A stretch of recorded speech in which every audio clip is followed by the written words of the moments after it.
दोस्तों ने सबके सामने उसके सिर पर जूस डाल दिया और उसकी पत्नी वही खड़ी थी। लेकिन इतनी बेइज्जती के बाद भी वो डरे हुए कुत्ते की तरह दुबका रहा। उसने चू तक नहीं की। यहाँ तक कि जब उन गुंडों ने उसकी पत्नी को निशाना बनाया तब भी वो ऐसे भाग खड़ा हुआ जैसे कोई छूत की बीमारी हो। उसने पीछे मुड़कर भी नहीं देखा और घर की तरफ चल दिया। घर लौटते समय हालांकि उसकी पत्नी ने उस अजीब माहौल को ठीक करने की पूरी कोशिश की, लेकिन उसकी आंखों में सिर्फ निराशा झलक रही थी। लेकिन उसे नहीं पता था कि डैनी ने इसलिए हाथ नहीं उठाया क्योंकि वह उन गुंडों से डरता था, बल्कि उसे डर था कि अगर उसने कुछ किया तो उसकी सालों से छिपी हुई पहचान दुनिया के सामने आ जाएगी और फिर वो रहस्यमयी एजेंसी पूरी दुनिया में उसके पीछे हाथ धोकर पड़ जाएगी। लेकिन जिस बात का डर था वही हुआ। अगले दिन सुपरमार्केट में शॉपिंग करते समय शीशे की परछाई से ही उसे कुछ अजीब लगा। उस आदमी की चाल और उसकी आंखों को देखकर वो तुरंत समझ गया कि अब एक भयानक लड़ाई से बचा नहीं जा सकता। मुझे सच में बहुत अफसोस है भाई, सच में। क्या? अरे बेवकूफ, कम से कम मुझे बच्चे को नीचे तो रखने दो। अगले ही पल एक बूढ़ी औरत की हैरान आंखों के सामने डैनी हवा में उड़ता हुआ दूर जा गिरा। लेकिन शुक्र है कि उसकी गोद में मौजूद बच्चे को कुछ नहीं हुआ। पर इस हमले ने डैनी का दिमाग खराब कर दिया। कुछ डिब्बे फेंकने के बाद उसने अपना असली रूप दिखाना शुरू किया। मैंने कहा था मेरा पैर छोड़ दो।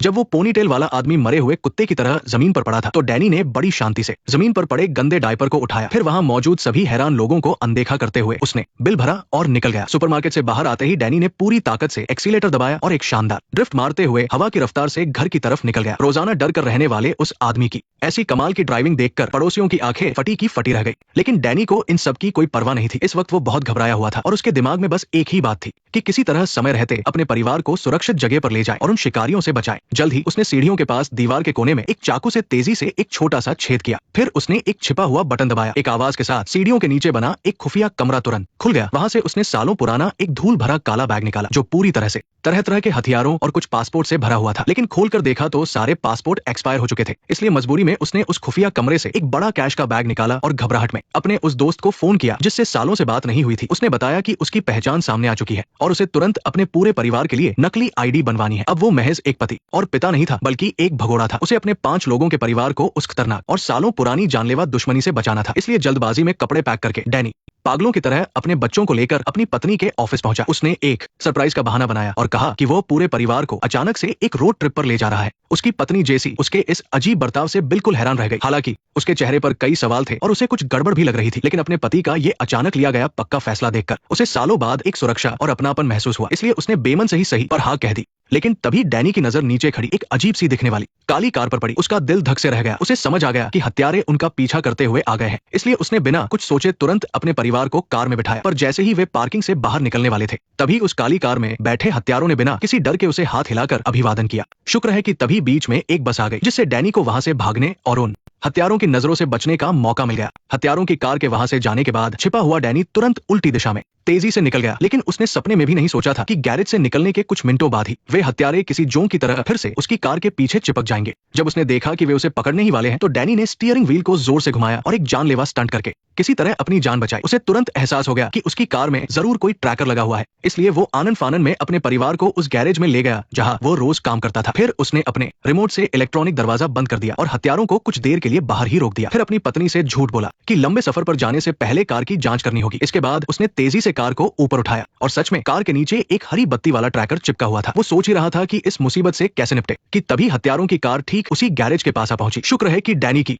कार हवा में लटकी हुई थी और शटर के पीछे अच्छे से छिपी हुई थी, इसलिए वो बाल बाल बच गया। जब वे हत्यारे कंफ्यूज होकर वहां से चले गए तो डैनी को एक तरकीब सूझी। वो तुरंत अपने एक सहकर्मी के पास गया जिसने नई कार ली थी। जब उसने सुना कि उसका सहकर्मी अपनी नई कार का दिखावा करने के लिए लॉन्ग ड्राइव पर जा रहा है तो उसने चुपके से वो ट्रैकर अपने सहकर्मी की स्पोर्ट्स कार पर चिपका दिया। उसे लगा कि जितनी तेज ये स्पोर्ट्स कार भागेगी बिल्कुल वैसे ही उन्हें भटका देगी। हाँ, उसे हाईवे पर मजे करने दो, तुम दरवाजा खोलो और हम यहाँ से निकलते हैं। डैनी की इस बात को सुनकर सहकर्मी ने पूरे जोर से एक्सीलेटर दबाया और कार तेज रफ्तार से निकल गई। इस तरह डैनी और उसके परिवार को उन हत्यारों से कुछ देर के लिए छुटकारा मिल गया। लेकिन वे अभी ज्यादा दूर नहीं गए थे कि डैनी के पसीने छूट गए क्योंकि बच्चे रास्ते भर पागलों की तरह सोशल मीडिया पर पोस्ट डाल रहे थे। ये तो सीधे सीधे उन हत्यारों को अपनी लोकेशन भेजने जैसा था। इसलिए इस जानलेवा मुसीबत से बचने के लिए उसने तुरंत एक बहाना बनाया और कहा कि अब फोन दूर रखने का समय आ गया है। ये कहकर उसने जबरदस्ती पूरे परिवार के फोन अपने कब्जे में ले लिए। हमेशा डर कर रहने वाले उनके पिता का ये तानाशाही रवैया देखकर पूरा परिवार उस वक्त तो हैरान रह गया। लेकिन बच्चों ने सोचा कि अब वे नया फोन खरीदेंगे तो उनका गुस्सा जल्दी ही खुशी में बदल गया। डैनी के साथ साथ पूरा परिवार मजे से पुराने जमाने के मशहूर गाने गाने लगा। असल में यहाँ डायरेक्टर ने बहुत ही शानदार तरीके से एक बात दिखाई है। ये पुराना गाना न सिर्फ पुरानी यादें ताजा करता है बल्कि ये भी बताता है कि डैनी की पसंद और उसकी सोच कई साल पहले ही रुक चुकी है। जब उसने उस एजेंसी को छोड़ा था। आज वो इस मॉडर्न दुनिया से बिल्कुल कट चुका है। लेकिन जब पूरा परिवार इस खुशी के पल को जी रहा था, तब डैनी ने सपने में भी नहीं सोचा था कि इस पूरी साजिश का असली मास्टरमाइंड खुद उसके घर आ पहुंचा है। वो आदमी दीवार पर टंगी तस्वीरों को घूर रहा था और गुस्से से उसका चेहरा लाल हो गया था। डैनी का वो धोखा और उसकी ये खुशहाल जिंदगी उस सिरफिरे इंसान को किसी खंजर की तरह चुभ रही थी। फिर उसने जोर से चिल्लाकर अपने हैकर को हुक्म दिया कि किसी भी कीमत पर, चाहे पाताल से ही क्यों न निकालना पड़े, डैनी को ढूंढो। हैकर ने इंटरनेट का कोना कोना छान मारा। उसने परिवार के सभी सोशल मीडिया अकाउंट्स चेक कर लिए, लेकिन उसके हाथ कुछ नहीं लगा। फिर उसने रास्ते में मिली उस कार को देखा। तुमने बहुत अच्छा काम किया है बॉस। अगर उसने कार बदली है तो इसका मतलब उसने अपने परिवार को पीछे छोड़ दिया है। जल्द ही रात हो गई। दिन भर की थकान के बाद परिवार के सभी लोग गहरी नींद में सो गए। डैनी की आंखें भी नींद से बोझिल हो रही थी, लेकिन आगे पुल पर जो नजारा उसने देखा, उससे उसकी नींद पल भर में उड़ गई। वो पूरी तरह अलर्ट हो गया। साफ था कि हत्यारे एक बार फिर उसके पीछे लग गए थे। ऐसा लग रहा था कि अब आमने सामने की भयानक टक्कर से बचना नामुमकिन है। और हुआ भी वही। कुछ ही मिनटों बाद कुछ मोटरसाइकिलें तेज आवाज करते हुए उसका पीछा करने लगी, ताकि उसके परिवार को इसका पता न चले। डैनी ने बहुत ही शांति से कार के म्यूजिक सिस्टम को परिवार वालों के हेडफोन से कनेक्ट कर दिया और फिर धीरे धीरे आवाज को फुल कर दिया। उसे बिल्कुल शांत रहना था। वो अपने परिवार को जरा भी डराना नहीं चाहता था। एक पिता और पति होने के नाते ये उसकी सबसे बड़ी जिम्मेदारी थी। इसके तुरंत बाद डैनी ने अपनी पिस्तौल निकाली और उस पर साइलेंसर लगा दिया। जैसे ही उसने ये सब पूरा किया, तभी वे हत्यारे बिल्कुल उसके पास आ पहुंचे। डैनी की फाइट की स्किल्स के आगे ये गुंडे कुछ भी नहीं थे। वो इन्हें पल भर में खत्म कर सकता था, लेकिन कार में सो रहे अपने परिवार की नींद न टूटे, इसलिए उसने अपने गुस्से और ताकत को पूरी तरह काबू में रखा। तभी एक हत्यारा अचानक बिल्कुल पास आ गया। वो ट्रिगर दबाने ही वाला था कि डैनी ने बिना किसी हिचकिचाहट के कार को जोर से मोड़ा और उसी पल उस हत्यारे को किसी खाली बोरे की तरह कार की खिड़की पर जोर से दे मारा। उस हत्यारे का आधा शरीर कार के बाहर ही लटका हुआ था, लेकिन इस हाथापाई और अफरातफरी के बीच डैनी की पिस्तौल फिसल कर नीचे गिर गई। वो बहुत घबरा गया और उसे उठाने ही वाला था कि तभी पीछे की सीट पर बैठे उसके छोटे बेटे ने बड़े ही प्यार से एक दूध की बोतल उसके हाथ में पकड़ा दी। क्या ये कैसी आवाज थी? हाय मेरे बच्चे, वहां पर एक छोटा सा गड्ढा है। हालांकि उसने उन मामूली गुंडों को आसानी से निपटा दिया था, लेकिन डैनी अंदर से बहुत डरा हुआ था, क्योंकि बिना किसी ट्रैकर या मोबाइल फोन के भी वे लोग एक ही दिन में उसे ढूंढने में कामयाब हो गए थे। ऐसा लग रहा था कि ये चूहे बिल्ली का खेल अभी खत्म नहीं हुआ है। रात भर के इस थका देने वाले सफर के बाद डैनी का परिवार आयोवा नाम की एक जगह पहुंचा। जब उसकी बेटी को यह पता चला तो उसकी आंखें चमक उठी और वो जिद करने लगी कि उसे पास ही मौजूद यूनिवर्सिटी देखने जाना है। डैनी के मन में शक था, लेकिन रोड ट्रिप का जो बहाना उसने खुद बनाया था, उसकी वजह से न चाहते हुए भी उसे उनके साथ जाना पड़ा। वो बस थोड़ी देर वहां रुककर जल्द से जल्द निकलना चाहता था, लेकिन तभी उसकी नजर एक बहुत ही अजीब से आदमी पर पड़ी। वो एक अधेड़ उम्र का आदमी था, जिसके गले में एक मोटी चेन लटक रही थी। उसके हाथ पर एक छिपा हुआ टैटू था। उसे देखकर बिल्कुल भी ऐसा नहीं लग रहा था कि वो यूनिवर्सिटी में आने वाला कोई इंसान है। उसका दिमाग तुरंत अलर्ट हो गया जैसे ही डैनी बिना किसी शक के आगे बढ़कर उससे बात करने गया और उसका पीछा करते हुए एक लैब के बाहर पहुंचा। उसे लगा कि उसने तुम्हें पकड़ लिया है। वो उसका भेष बेनकाब करने ही वाला था, लेकिन जैसे ही बॉक्स खुला, अंदर सिर्फ आम से दिखने वाले पौधों के बीज थे। असली कातिल को अचानक सामने देखकर डैनी ने फुर्ती दिखाई और सीधा लैब के अंदर घुस गया। बाहर खड़ा बेकसूर आदमी डर के मारे पीला पड़ गया और हाथ उठाकर रहम की भीख मांगने लगा। जल्द ही बंदूक ताने कातिल अंदर घुस आया। उसकी बाज जैसी नजरें डैनी को ढूंढ रही थी, लेकिन वो कुछ ही कदम चला था कि जमीन पर एक कांच की बोतल खिसकती हुई आई। उसी पल डैनी ने मौका देखकर छलांग लगाई और एक झटके में कातिल की बंदूक गिरा दी और फिर उसे जोर से दे मारा।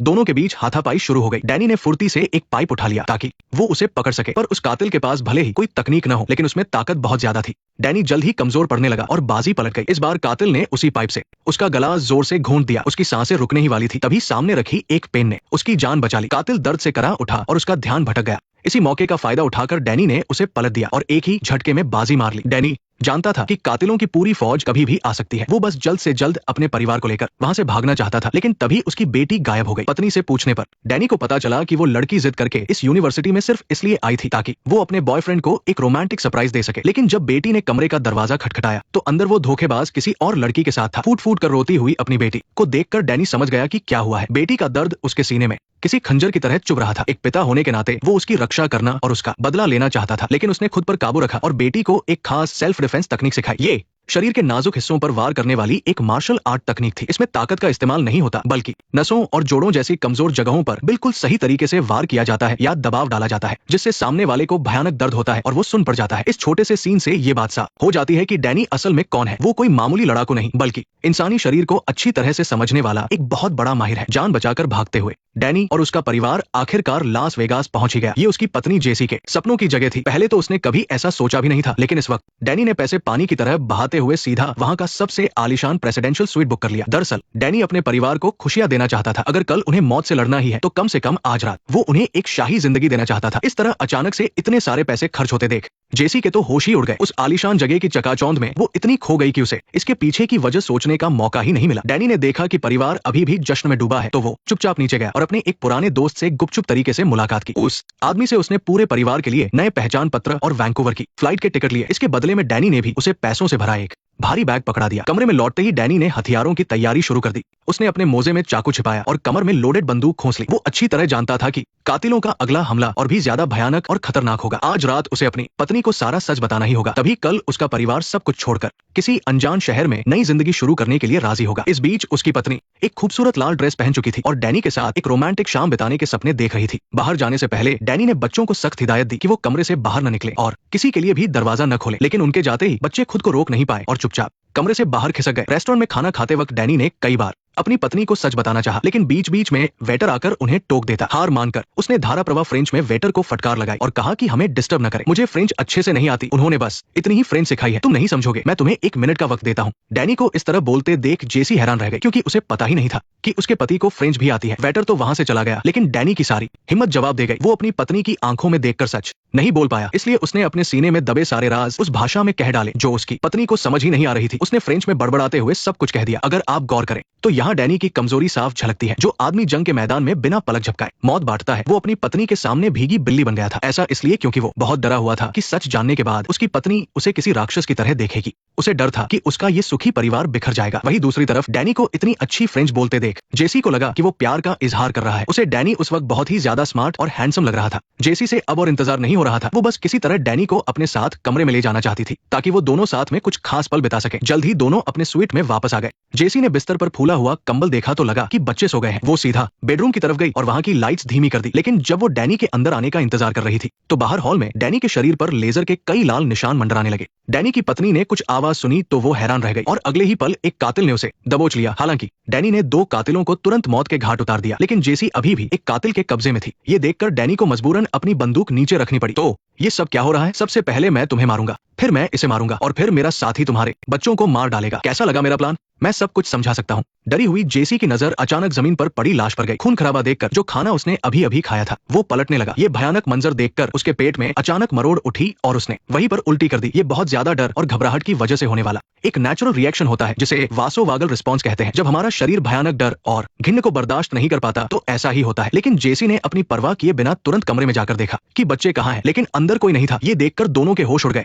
क्योंकि कातिल ने साफ साफ कहा था कि उसका साथी बच्चों को मारने गया है। डैनी को याद आया कि कातिल ने हैकर गेमिंग जोन जैसी किसी जगह का नाम लिया था, तो वो फौरन अपनी पत्नी को लेकर उसी तरफ दौड़ पड़ा। और इस वक्त उनका बड़ा बेटा डार्स गेमिंग जोन में कंप्यूटर गेम्स खेलने में मस्त था। वो सिर्फ एक गेमिंग जीनियस ही नहीं बल्कि एक इंटरनेट स्टार भी था जिसके लाखों फैंस थे और गेम्स में उसकी रणनीति और चालें बिल्कुल वैसी ही थी जैसे डैनी असल जिंदगी में कातिलों से लड़ता था। डायरेक्टर ने बहुत ही शानदार तरीके से ये दिखाया है कि बाप और बेटे का पेशा भले ही अलग हो, लेकिन बेटे की रगों में भी एक फाइटर का ही खून दौड़ रहा है। अपनी इसी कमाल की स्किल के दम पर उसने कुछ ही देर में सबको पछाड़ दिया और वो गेम जीत लिया। जब तक डैनी और उसकी पत्नी वहां पहुंचे, पूरी भीड़ उनके बेटे के लिए तालियां बजा रही थी, लेकिन किसी को अंदाजा नहीं था कि अंधेरे में छिपकर कातिल उन पर हमला करने की फिराक में है। और डैनी को भी बेटे की इस जीत से कोई मतलब नहीं था। वो बस किसी भी तरह अपने बच्चों को इस खौफनाक जगह से सुरक्षित बाहर निकालना चाहता था। एक एक पल भारी था, लेकिन बच्चों को कहां पता था कि मौत उनके सिर पर मंडरा रही है। जब डैनी ने अचानक उन्हें होटल से चलने को कहा तो वो सब भड़क गए। अभी तो उन्होंने प्रेसिडेंशियल स्वीट का मजा लेना शुरू ही किया था और अब उन्हें वहां से भागना पड़ रहा था। इसलिए अब डैनी के पास उन्हें सारी सच्चाई बताने के अलावा कोई चारा नहीं था। हमें यहाँ से निकलना होगा क्योंकि वो लोग हमारी जान के पीछे पड़े हैं, वो हमें मारना चाहते हैं। मैं कोई मजाक नहीं कर रहा हूँ। तुम्हारी माँ से मिलने से पहले मैं एक कॉन्ट्रैक्ट किलर था। मैं वो जिंदगी पीछे छोड़ आया था, लेकिन अब उन लोगों ने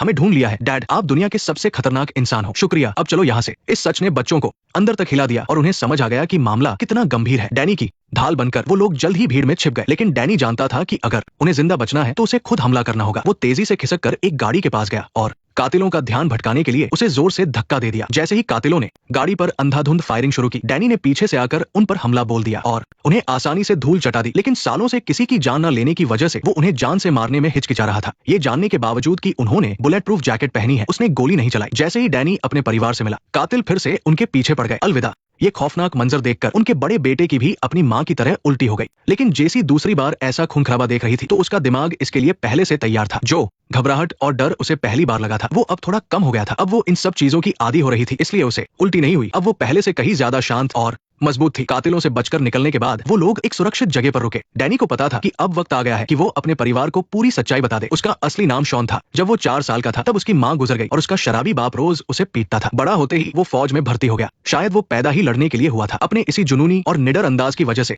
वो बहुत जल्द फौज की सबसे बेहतरीन ग्रीन बेरेट और डेल्टा स्पेशल फोर्सेज का हिस्सा बन गया। बाद में माइका नाम के एक पागल आदमी ने, जो पहले स्पेशल एयर सर्विस में था, उसे एक खुफिया और डार्क प्रोजेक्ट में शामिल कर लिया। उनका काम पूरी दुनिया से उन खूंखार आतंकियों को खत्म करना था जिन पर सरकार सीधे तौर पर कोई कानूनी कार्रवाई नहीं कर सकती थी। लेकिन धीरे धीरे माइका के सिर पर खून सवार होने लगा और उसने डैनी को सिर्फ एक मारने वाली मशीन समझ लिया। जो भी ज्यादा पैसे देता वो डैनी को उसी के हाथों बेच देता। आखिर में डैनी के सब्र का बांध टूट गया। भले ही उसे जिंदगी भर शिकार बनकर भागना पड़े, वो उस नरक से भागना चाहता था। हालांकि उसने अपने परिवार को अपने अतीत के बारे में बता दिया था, लेकिन अपना सबसे बड़ा राज उसने अभी भी अपने दिल में दफन रखा था। फिर उसने निकाला कुछ नकली पासपोर्ट और ऐलान किया कि वे कल वैंकूवर के लिए उड़ान भरेंगे और पूरी तरह से अपनी पहचान बदलकर एक नई जिंदगी शुरू करेंगे। पर उसे अंदाजा नहीं था कि बच्चे ये सुनकर बहुत नाराज होंगे। वे अपनी अभी की जिंदगी को बिल्कुल नहीं छोड़ना चाहते थे और जेसी तो इतने सालों के धोखे से पूरी तरह टूट चुकी थी। उसने डैनी से बहुत बड़ी लड़ाई की। उसे यकीन ही नहीं हो रहा था कि उसका पति एक खूंखार हत्यारा है। उसकी पूरी दुनिया हिल गई थी। वो इंसान जिससे उसने इतनी मोहब्बत की थी, वो हमेशा झूठ और खून खराबे के बीच जी रहा था। इस बात ने उसे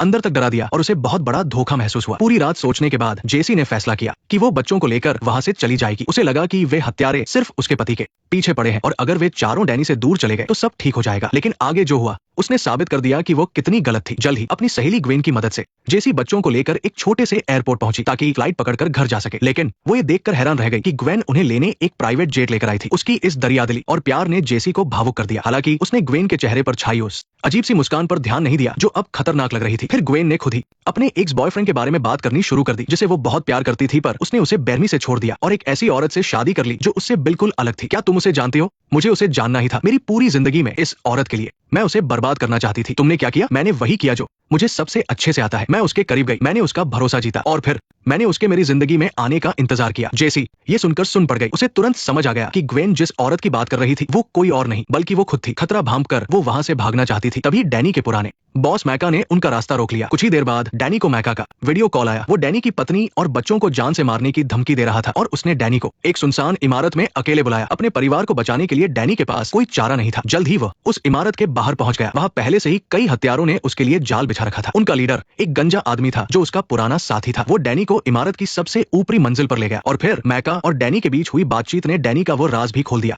जो उसने अपने परिवार से छिपा कर रखा था। उसका सबसे बड़ा राज अब उसके परिवार के सामने पूरी तरह से आ चुका था। डैनी का छिपाया हुआ राज परिवार के सामने आ गया था। हालांकि मैका डैनी का अपना पिता था, लेकिन उसकी आंखों में दिख रहा खूनी इरादा बिल्कुल सच था। पिछले कुछ दिनों से चले आ रहे इस खूनी खेल में उसने देख लिया था कि डैनी अभी भी कितना खतरनाक है। तभी इस बूढ़े ने अपना इरादा बदला। उसने कहा कि अगर डैनी वापस संगठन में लौट आए और अपने परिवार को हमेशा के लिए छोड़ दे तो उसका परिवार जिंदा बच जाएगा, वरना वो उन सभी को मार देगा। सच कहूं तो मैं आपको मैका के इस विलेन वाले किरदार पर ध्यान देने को कहूंगा। आप देखेंगे कि उसके अंदर कंट्रोल करने की एक बहुत ही बीमार मानसिकता है। मुझे लगता है कि उसकी सोच पूरी तरह से सड़ चुकी है। उसने कभी डैनी को एक इंसान की तरह नहीं देखा बल्कि अपनी बनाई हुई एक परफेक्ट मशीन की तरह इस्तेमाल किया है। इसलिए डैनी के परिवार को बर्बाद करना उसे जरा भी क्रूर नहीं लगता, बल्कि उसे लगता है कि वो ऐसा करके डैनी को भावनाओं से आजाद कर रहा है ताकि वो अपना पुराना खूंखार रूप वापस पा सके। इस भयानक जाल में फंसने के बाद डैनी को भारी मन से हार माननी ही पड़ी, लेकिन दोनों बच्चे अपने पिता की आंखों में आंसू देखकर पूरी तरह टूट गए। उन्हें समझ आ गया कि उसका अतीत जो भी हो उसका प्यार सबसे बड़ा है। इसलिए उन्होंने तुरंत अपनी माँ से गिड़गिड़ाना शुरू किया कि वह उनके पापा को ऐसे छोड़कर न जाए और उनके बेटे ने तो समय बिताने के लिए लिफ्ट के सारे बटन ही दबा दिए। अच्छी बात यह थी कि जेसी ने भी आखिरकार अपना मन पक्का कर लिया था। उसने बच्चे का डायपर बदलने का बहाना बनाया और झट से वो गंदा डायपर उस गंजे आदमी के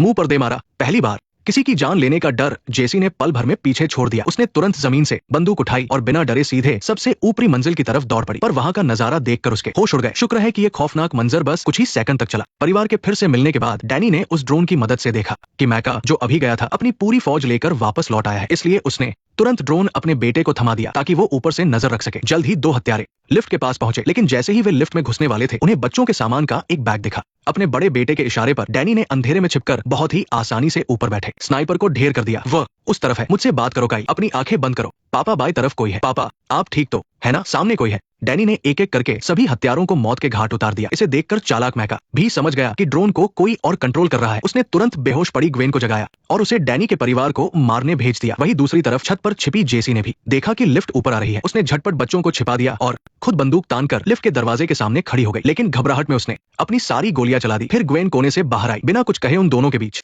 जबरदस्त लड़ाई शुरू हो गई। जेसी एक चैंपियन एथलीट रह चुकी थी, लेकिन ग्वेन जैसी एक प्रोफेशनल हत्यारी के सामने उसकी एक न चली और वो कमजोर पड़ गई। ग्वेन तो उसे और भी तड़पाना चाहती थी। वो जेसी को तुरंत नहीं मारना चाहती थी, बल्कि पहले उसे बेइज्जत करना चाहती थी। इस तरह बार बार मार खाने के बाद बच्चों से भी नहीं रहा गया। बड़ा बेटा छत के किनारे भाग कर गया और वहां से ग्वेन को गालियां देकर उकसाने लगा। तभी मौका देखकर बेटी ने एक भारी गमले का स्टैंड पीछे से ग्वेन पर दे मारा। लेकिन ग्वेन जैसी शातिर हत्यारी इतनी आसानी से कहां हार मानने वाली थी। उसने तुरंत रेलिंग पकड़ी और हवा में छलांग लगाकर बच गई। बच्चों को खतरे में देखकर जमीन पर पड़ी जेसी में जैसे कोई नई जान आ गई। वो उठी और ग्वेन पर झपट पड़ी, लेकिन अगले ही पल ग्वेन ने उसे फिर से उठाकर पटक दिया। हालांकि इस बार जमीन पर गिरते ही उसकी नजर पास पड़ी एक बांस की छड़ी पर गई और उसके चेहरे पर एक शैतानी मुस्कान आ गई। उसे एक तरकीब सूझी। उसने झट से वो बांस उठाया और ग्वेन की तरफ वार कर दिया। ग्वेन अभी भी जेसी का मजाक उड़ा रही थी, लेकिन तभी जेसी ने टूटे हुए बांस का नुकीला हिस्सा उठा लिया। ग्वेन ने सपने में भी नहीं सोचा था कि जेसी ने जानबूझकर उस बांस को तोड़ा था। इस पैंतरे ने न सिर्फ दुश्मन को चौंका दिया, बल्कि जेसी के हाथ में एक जानलेवा हथियार भी दे दिया। और उधर डैनी ने भी सभी गुंडों को ठिकाने लगा दिया था और अब उसका आमना सामना अपने ही पिता से था। अपने पिता के सामने होने के कारण वो कमजोर पड़ रहा था, लेकिन मैका उस पर भारी पड़ता जा रहा था और जरा भी रहम नहीं खा रहा था। इंसानियत डैनी की सबसे बड़ी कमजोरी बन गई थी। उसके अंदर वो बेरहमी नहीं बची थी, इसलिए वो इस शैतान के आगे टिक नहीं पाया। जल्द ही मैका ने डैनी को पूरी तरह हरा दिया। पर जैसे ही मैका ट्रिगर दबाने वाला था, तभी एक आवाज आई, दादाजी, जिसने मैका के हाथ रोक दिए। परिवार के इस प्यार ने मैका को अंदर से हिला दिया, लेकिन इतने सालों से उसके अंदर बसा वो खूनी और जिद्दी शैतान उसे हार नहीं मानने दे रहा था। तो